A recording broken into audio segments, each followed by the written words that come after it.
Henry Winter joins us. Henry, a very good morning. Very good morning, Henry. How are you?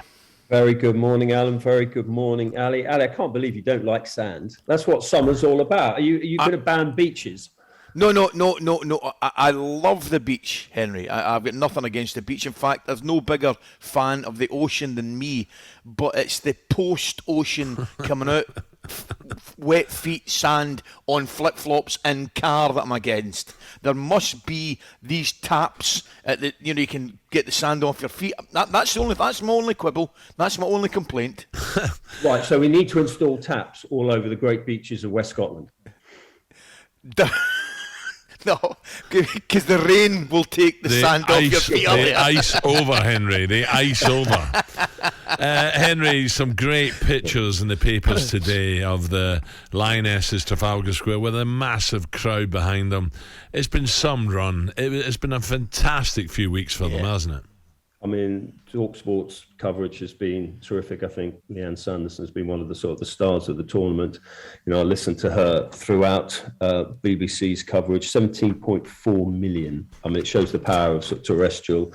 I mean, that is phenomenal. But as Leah was saying yesterday, and all the Lionesses have been saying, and Emma Hayes wrote a strong column in the has written a strong column in the Telegraph today about this. Shouldn't just be about Sunday. This has to be a launch pad for the future in terms of developing Lionesses of the future, but also that the sort of the future health of girls, young women, and basically the country in general. And it's about the government, actually honouring its pledge for £550 million for facilities. It's about sort of more cages going in so these kids can develop more. It's about opportunity. It's about pathway. It's investing more in state school sports where girls are simply don't have the same opportunity as boys. So look, this has to be a watershed.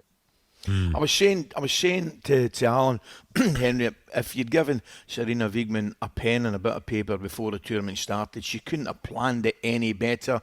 I mean, at the start of the tournament, there was a little bit of concern about the girls not taking their chances. They certainly put that to bed. But also defensively, I think they only lost 2 in the tournament. I mean, they were outstanding defensively.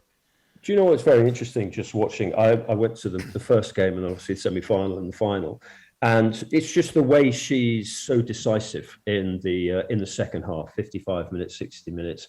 She makes those changes. And just look, I know we're all Premier League obsessed, but I actually think it's something we're going to see more and more this season, particularly with 5 subs in the Premier League. You're going to see it. I mean, I was at the King Power on Saturday, as well as fortunate to be at Wembley on Sunday, and you just saw players gunning it for an hour because they know that half the outfield effectively can change in the second half. But what she did, so coming back to your point, is these changes that she made. So Ellen White just ran her socks off and just ran the opposition defence into the ground, and then Alessia Russo and Toon came on. Toon scored that just sort of fantastic goal. But what really impressed me, as well as the skill and Keira Walsh's through ball, is that Wigman has just given them this opportunity to play, go out and express yourself. Yeah. But you know what? We've seen it so many times. I hate these comparisons between the men's and the women's game. Let's just cherish both. They're different expectations, different facilities, money, whatever. But just to see an English team go out and basically outmuscle, outgun, and outfight mentally a German team, which even though they lost players, you know what the Germans are like. They are just fantastic competitors, ferocious competitors.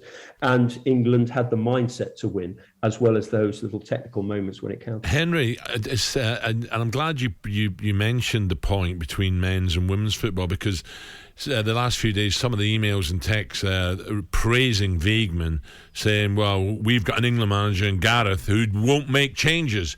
Is that unfair on Gareth here? Well, I think this is a debate about Gareth Southgate, which precedes the Lionesses' fantastic form. I mean, I think anyone who was at Wembley last year, you could just sense the frustration in the crowd. This is in the men's final against Italy, when Italy were turning the game for the last 10 minutes of the first half and then particularly dominating in the second half. Southgate didn't respond to Mancini. In the written briefings, with this England reporters. This is a debate which we have every time with Southgate. Has he got the nous, the courage to make that change? So absolutely, I can understand why people will make the comparison with Wigman, but actually let's celebrate what Wigman's doing and not use the women's success as a stick to beat the men with. Yeah. But clearly Southgate has to seize those moments a little bit more. Well, we talk to him about that final all the time, and also about the semi-final at Croatia, when the Croatians and Modric were taking the game away from England. How you respond in those moments. Does he go back and look at the games and without being patronising, because he's an experienced manager who's done amazing things in changing the sort of the culture and the mood around England. Yeah. But just those little tiny things which take England, and we've got a trophy-winning men's team. It's just the question is, have we got a trophy-winning men's manager? Has he got that ability to change things in the second half? Henry also wrote this morning in the Times about Manchester United, and this is dragging on now. Ronaldo, left before the game finishes. What has Ten Hag got to do here? Has he got to get rid now? Listen, the guy is a superstar, Ronaldo. He's looked after himself, magnificent. But now it's been getting, not tedious, but it's getting disruptive. What does he do, Henry? But, take a step back. Ronaldo wants to leave. He wants to carry on playing Champions League football. So where does he go? Sporting Lisbon, for me, seems an obvious place for him to go. Financially, there might be issues there, but there'll be an emotional element.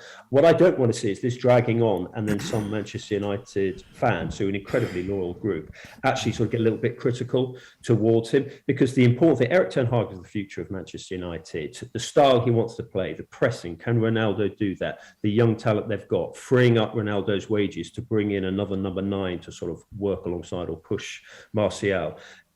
Sagas and circuses don't help managers, particularly a new manager who's got to sort out Frankie de Jong, who's got to sort out Harry Maguire, who's still got to, there's so many issues that he's got to face without having this long-running saga over Ronaldo. It's partly, people like me in the media, because we're obsessed with Ronaldo, because he's probably one of the top 5 greatest players of all time.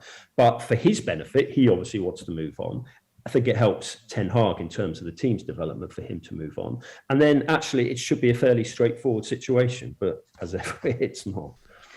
Henry, go on. I was just going to say, Henry, you took the words out of my mouth. I've been saying it, since it began. For me, it is turning into a little bit of a saga. I just think Ronaldo, there's nobody questioning the talent, nobody questioning what he's achieved. I actually think it suits both parties. And I know he scored a heck of amount of goals, absolutely. But from where I'm sitting, Henry, Ronaldo is not the future of Manchester United, and it would suit both parties if and it was amicable, and it ended that way. Henry, I've got to break, so I just want to get you. There's a great wee story. If you fancy a little break before the Premier starts, I think that Fabregas story is a great story. I've just seen a picture of him on the shore of Lake Como. And of course Dennis Wise and his wife is involved with Mola TV, Indonesian company, and I believe, reading what I've read, Cess is taking a wee part of the club playing Serie B. Now there's a little trip for you for a day.